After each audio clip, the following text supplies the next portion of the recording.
ओकास बंदाम भन्ते द्वारत्वेन मया कृतं सब्बं अपराधं नमतु मे भन्ते द्वितीयम्पि ओकास बंदाम भन्ते द्वारत्वेन मया कृतं सब्बं अपराधं नमतु मे भन्ते तृतीयम्पि ओकास बंदाम भन्ते द्वारत्वेन मया कृतं सब्बं अपराधं नमतु मे भन्ते।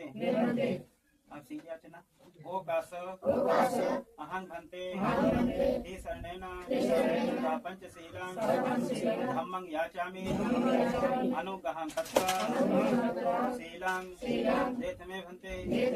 द्वितीयम्पि ओकास अहं भन्ते हे शरणेन पंचशीलं धम्मं याचामि अनुग्रहं तत्त्वा शीलं देतमे भन्ते। तृतीयम्पि ओकास अहं भन्ते हे शरणेन पंचशीलं धम्मं याचामि अनुग्रहं तत्त्वा शीलं देतमे भन्ते। नमो तस्स भगवतो अरहतो सम्मा सम्बुद्धस्स। नमो तस्स भगवतो अरहतो सम्मा सम्बुद्धस्स। नमो तस्स भगवतो अरहतो सम्मा सम्बुद्धस्स।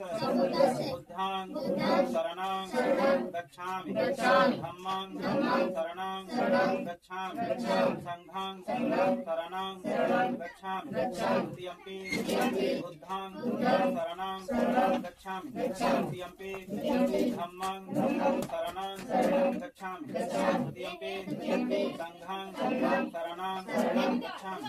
तृतीयम्पि बुद्धं शरणं गच्छामि। तृतीयम्पि धम्मं शरणं गच्छामि। तृतीयम्पि संघं शरणं गच्छामि। शरणं संपूर्णं पंचशील पाणातिपाता वेरमणि शिक्षापदं समादयामि। जिन्नादाना वेरमणि शिक्षापदं समादयामि। कामेषु मिथ्याचार वेरमणि शिक्षापदं समादयामि। मुसावादा वेरमणि शिक्षापदं समादयामि। सुरामेरय मज्ज ममदठना वेरमणि शिक्षापदं समादयामि। ईश्वरं पंचशीलं धम्मं साधुकं श्रद्धे कर्ता संपादेत अपमादेन अहं भन्ते बुद्धं नमामि धम्मं नमामि संघं नमामि। साधु साधु साधु। अभी आप सभी लोग सबसे पहले सीधी याचना किया, फिर क्षमा याचना, फिर सीधी याचना और तीसरा पंचशील ग्रहण किए। तो क्षमा याचना मतलब होता है भगवान के धाम में अगर हम कहीं न कहीं जाने अनजाने में कोई हमसे अपराध होता है तो हम उसको क्या करते हैं, क्षमा मांगते हैं। कि हमसे नाना प्रकार के जो अपराध होते हैं उन अपराधों को हम बयान नहीं कर सकते, चोरी हो गया, वो हो गया, छोटी मोटी, तो हम खुद बुद्ध धम्म संघ को साक्षी मान करके हम क्षमा मांगते हैं कि हमसे कोई अपराध हो तो क्षमा किया जाए। और क्षमा अपने अपराध को स्वीकार करना, जो भी किसी प्रकार का दोष होता है, अपराध होता है, उसको स्वीकार करना भगवान बुद्ध के धम्म में सबसे बड़ा महत्व होता है। और क्षमा दान करना, कोई अपराधी है वो अपने अपराध को स्वीकार कर रहा है, क्षमा मांग रहा है, गलती हो गई हमसे, दोबारा गलती नहीं होगी, तो भी हमारा कर्तव्य बनता है उसको हम क्षमा करें। और तीसरा सील रचना, जैसे हमने बताया कि सील जब तक हमको किसी चीज जरूरत है तो वो हमको चीज मिलती है, जरूरत है तो हमको चीज मिलती है, हम उसका उपयोग करेंगे और सुरक्षित रखेंगे। हमको उसकी जरूरत नहीं है, हम उसके बारे में जानते भी नहीं है कि क्या चीज है, तो उसको हम सुरक्षित नहीं रखेंगे, इधर उधर फेंक देंगे, ठीक नहीं। इसीलिए भगवान बुद्ध जो है किसी को दबाव से अपनी बात को नहीं मनवाया है, वो पहले बताए हैं, बताए हैं कि ये ऐसा है, ये ऐसा है, तो इसको जो है आप ग्रहण कर सकते हैं। तो ये चीज है। फिर आप लोगों ने कहा नमो तस्सै भगवतो अरहतो सम्मा सम्बुद्धस्स, कि हम किसी को भी जान करके उनका हम नमन करते हैं, अभिवादन करते हैं, नमस्कार करते हैं, है ना। तो और बिना जाने हम किसी चीज का हम रट रहे हैं, कुछ भी कर रहे हैं, तो उसका कोई अर्थ नहीं निकलता है। गंदी आदत है। अच्छा ठीक नहीं, उसकी गंदी आदत है। आदत क्या है? उसकी जो उठने बैठने के जो है क्रियाकलाप है, वाणी वो शुद्ध नहीं। तो जब उसकी वाणी शुद्ध नहीं होगी, उसका बैठने जो है तरीका शुद्ध नहीं होगा, तो वो सुखी नींद कहाँ सोएगी? जहाँ जाएगा वहां बसाया जाएगा। और उसको स्वयं भी डर लगता है, स्वयं डर लगता है। उनके घर में घुसे, उनसे हाँ। बात करें कि ना करें, जाए कि ना जाए, कि ना जाए, ये स्वयं डर लगेगा। स्वयं डर लगेगा। होते हैं फिर। और जो हत्यारा है, कोई भी हत्यारा है, तो क्या वो सुखी नींद सो पाता है?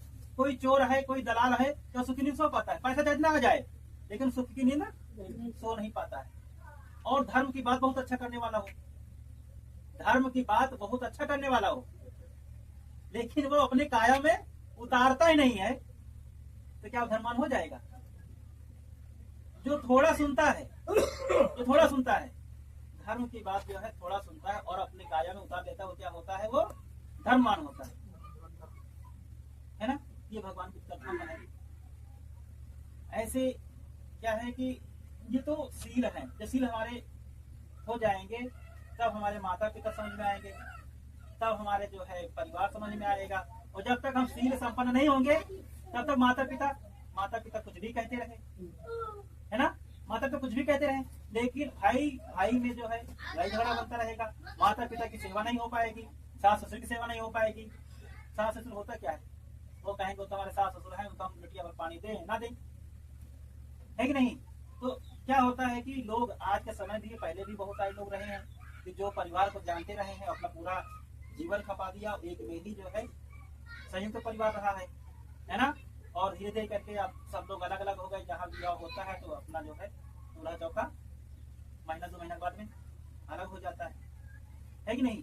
तो क्या होता है कि उसमें जो अपने जिनको हम मान रहे हैं, कबीर साहब माने, नाना साहब को मान रहे हैं, चाहे जिनको मान रहे हैं, तो हम खाली हमारी वाणी पर ही है, कर्म में नहीं है।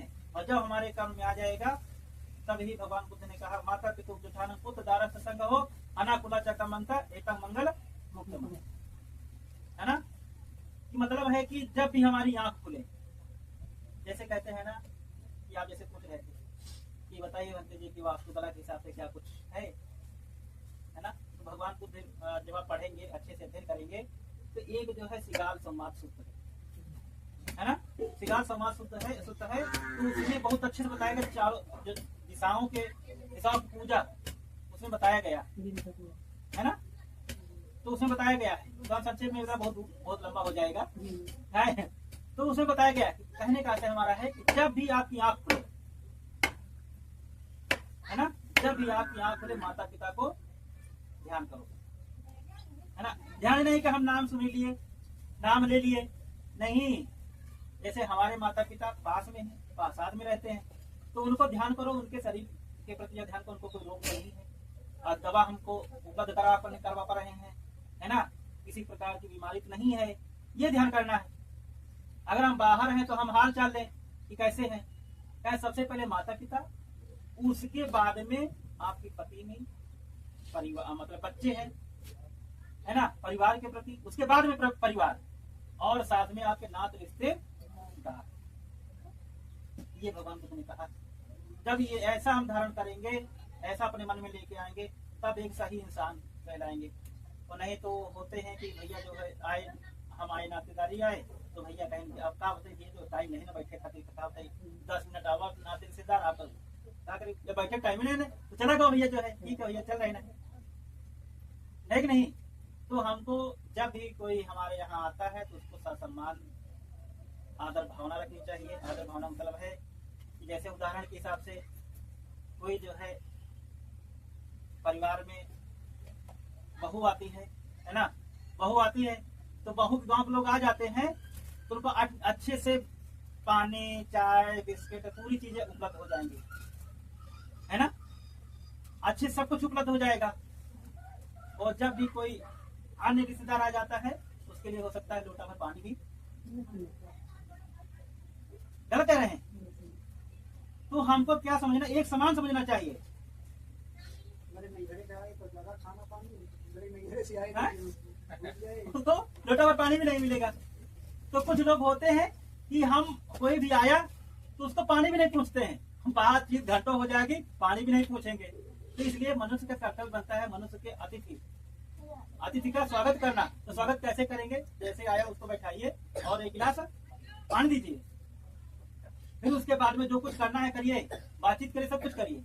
तो ये जो मनुष्य का स्वभाव होता है, एक दूसरे का सम्मान करना, नाते रिश्तेदारों को सम्मान करना। जब हम सम्मान करेंगे तभी तो आप कहीं पर जाएंगे तो आपका सम्मान होगा ना। नहीं आपके यहाँ आया वो घंटा 2 घंटा बैठा, 10 मिनट बैठा, उसका एक लोटा पानी भी नहीं मिला तो सोचता प्यास लगी है लेकिन कहीं कुछ कोई पूछ ही नहीं रहा है, तो बैठा बैठा चला जाता है वापस। जब उसको पानी नहीं मिलता है, बहुत सारे नल लगे रहते हैं, पानी पिएगा, होटल भी खुली है, खाना भी खाएगा, है ना। लेकिन जब आप उसके यहाँ जाओगे तो क्या वो आपका सम्मान करेगा? है? लेकिन बहुत लोग होते हैं कि कहते भैया उनका कर्म वही जाने, हमारा कर्म हमारे यहाँ चाहे कोई आए हमारा सम्मान करे, चाहे नहीं हम उनका सम्मान करेंगे। ये मनुष्य की क्या मानवता होगी, है ना। तो मान सम्मान हम करेंगे तो मान सम्मान हमको मिलेगा। अगर हम किसी की सेवा करेंगे तो हमको सेवा मिलेगी, अगर किसी की सेवा नहीं करेंगे तो हमको सेवा नहीं मिलेगी। ये भगवान बुद्ध का धम्म है, वो बहुत शुद्ध है, बहुत सरल है ना। तो समय भी हो रहा है, हम लोग चलना चाहिए, फिर बाद में मुलाकात होगी। सबका मंगल हो, सबका कल्याण।